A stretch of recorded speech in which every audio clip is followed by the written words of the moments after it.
আসসালামু আলাইকুম, আশা করি সবাই ভালো আছেন। সবাইকে স্বাগতম ব্লগ ভিডিওতে। আজকে আমি শেখ হাসিনা যে ফাঁসির রায় হলো সেই সংক্রান্ত বিষয়ে কথা বলবো। সবাই পুরো ভিডিওটা দেখবেন। আশা করি যারা ইউটিউবে আছেন তারা অবশ্যই সাবস্ক্রাইব করে আমার সাথে থাকবেন, এবং যারা ফেসবুকে রয়েছেন তারা অবশ্যই ফলো দিয়ে আমার সাথে থাকবেন। আসুন মূল ভিডিওতে।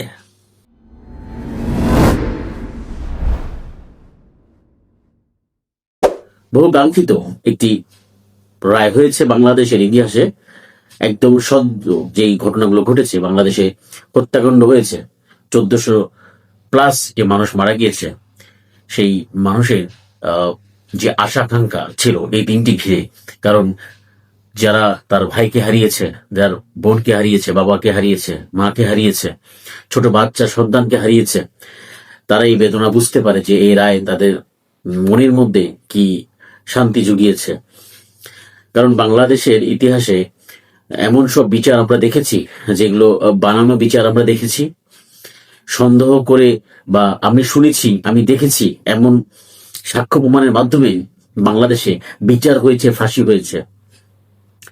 মিথ্যা সাজিয়ে, গল্প সাজিয়ে সাক্ষী নিয়ে আসার পর সাক্ষী অস্বীকার করার পরে তাকে ভারতে পার করাও আমরা দেখেছি, স্কাইপি কেলেঙ্কারিও আমরা দেখেছি। সবকিছু দেখার পরে আজকে আমরা যে উপলব্ধি আসলাম, আজকে সত্য হওয়া যে বিচার, যে চাক্ষুষ প্রমাণ পুরো বাংলাদেশ ছিল, পুরো বাংলাদেশ যে হত্যাকাণ্ডে দেখেছে, পুরো বাংলাদেশ দেখেছে কিভাবে এই হত্যাকাণ্ড ব্যাপারে ডিক্লেয়ার দিয়েছে। নিজ থেকেই মোবাইলের মাধ্যমে আইন শৃঙ্খলা বাহিনীকে বলা হয়েছে লিথল ওপেন ইউজ করো, করে তাদেরকে শেষ করে দাও। এমন একজন মানুষকে বিচার না হলে এই জাতি কলঙ্কমুক্ত কখনোই হতো না। এখন সবচেয়ে বড় বিষয় হচ্ছে এই জাতি অপেক্ষায় রয়েছে কবে এই খুনি আবারও বাংলাদেশের মাটিতে আসবে এবং মানুষ তার এই ফাঁসির রায় কার্যকর করা হবে। এখন আমি এতক্ষণ যে কথাগুলো বললাম সেগুলো হচ্ছে যে আমাদের প্রত্যেকটা বাংলাদেশি মানুষের যে আবেগ। কিন্তু বিষয়টা হচ্ছে আমরা কি এখানে আমাদের সফলতা পেয়ে গেছি? না। এই যে ঘটনার পরেই সবচেয়ে বড় বিষয় যেগুলো ঘটবে সেগুলো হচ্ছে আরো বেশি তাদের চক্রান্ত বেড়ে যাবে ভারতকে সাথে নিয়ে, এবং ইন্টারন্যাশনাল মিডিয়াতে প্রচুর অর্থ তারা ব্যয় করবে। ইউরোপের অনেকগুলো এনজিওর পিছনে প্রচুর অর্থ তারা ব্যয় করবে এই রায়টাকে বা এই বিচারকে তারা প্রশ্নবিদ্ধ করার জন্য। বিভিন্ন রকম বয়ান আসবে, আরো অনেক ইন্টারভিউ আসবে।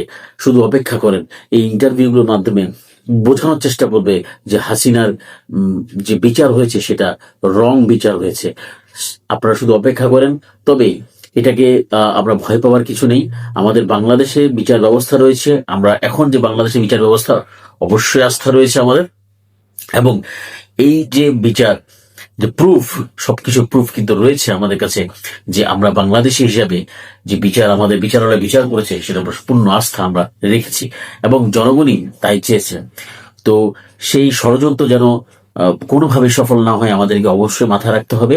কারণ সেই 4,500 কোটি টাকা সে অ্যাসালম থেকে নিয়েছে শুধুমাত্র এই লবিজ নিয়োগ করে। পুরো পৃথিবীতে সংবাদ যে সাক্ষাৎকার দিচ্ছে তারা, সেই সাক্ষাৎকার, যে মেইল সাক্ষাৎকার, যেগুলোকে আসলে তার কিনা, কিভাবে তারা এইগুলো প্রচার করছে, মূলত সেগুলো দেখার বিষয়। এবং এটা তো তারা থেমে থাকবে না, তারা আরো বেশি ভয়ঙ্কর হবে। এবং তার সবচেয়ে বড় বিষয় হচ্ছে তাদের সবচেয়ে বড় সাপোর্ট হচ্ছে ভারত। কারণ ভারত রাজনৈতিকভাবে কোনোদিন হাসিনাকে তারা হাতছাড়া করবে না। হাতছাড়া না করলেই তারা বারবারই চাইবে এদেশে আরো একজন এমন কাউকে তৈরি করা যার মাধ্যমে হাসিনাকে বা আওয়ামী লীগকে আবারও পুনর্জীবিত করা যায়। হাসিনা এখানে আর পুনর্জীবিত হবে না এটা শিওর, কিন্তু আওয়ামী লীগকে পুনর্জীবিত করার জন্য সর্বোচ্চ চেষ্টা করবে, এবং এই ব্যাপারে কোনো সন্দেহ নেই। এখন আমাদের দেশের রাজনৈতিক যে ব্যর্থতা থাকবে, বা আমাদের রাজনৈতিক যে দলগুলো যে ব্যর্থ হবে, তারা যদি আপোষ পূর্ণ অবস্থায় চলে যায়, যদি কোনোভাবে ভারতের সাথে আবারও সে আপসপূর্ণ অবস্থায় চলে যায়, এটা মনে রাখতে হবে আমাদেরকে আবারও দুর্ভাগ্য বেছে নিতে হবে। তাই আমাদেরকে ভেবে চিন্তে সামনে আমাদের যে সরকার গঠন করার ব্যাপারে সর্বোচ্চ চিন্তা রাখতে হবে যে কোন সরকারকে আমরা গঠন করব। যদি বিএনপি এই সরকার যদি গঠন করে সামনে, আরো ভয়ঙ্কর কিছু করতে পারে। কারণ বিএনপি লাস্ট 1-2 মাসে তাদের যে বডি ল্যাঙ্গুয়েজ, তারা অলরেডি আওয়ামী লীগকে তারা রিসিভ করে ফেলেছে, এবং জুলাইকে তারা সাধারণ কোনো বিষয় বানিয়ে ফেলেছে। জুলাইকে তারা প্রত্যাখ্যান করছে, এবং সবচেয়ে বড় বিষয় হচ্ছে তারা আওয়ামী লীগকে তাদের রাজনৈতিক কর্মকাণ্ডের মধ্যে জড়িয়ে ফেলে এমনও বলার চেষ্টা করছে যে তারা ক্ষমতায় আসলে তাদেরকে আবার পুনর্বাসিত করা হবে এবং এর মাধ্যমে বাংলাদেশের আরেকটি অপমৃত্যু হতে যাবে যদি এই ধরনের লোকদেরকে আমরা নির্বাচিত করি। বাংলাদেশের মানুষ কাকে নির্বাচিত করবে পুরোপুরি বাংলাদেশের মানুষের উপরে নির্ধারিত হবে। তবে আমাদেরকে সতর্ক থাকতে হবে, সাবধান থাকতে হবে।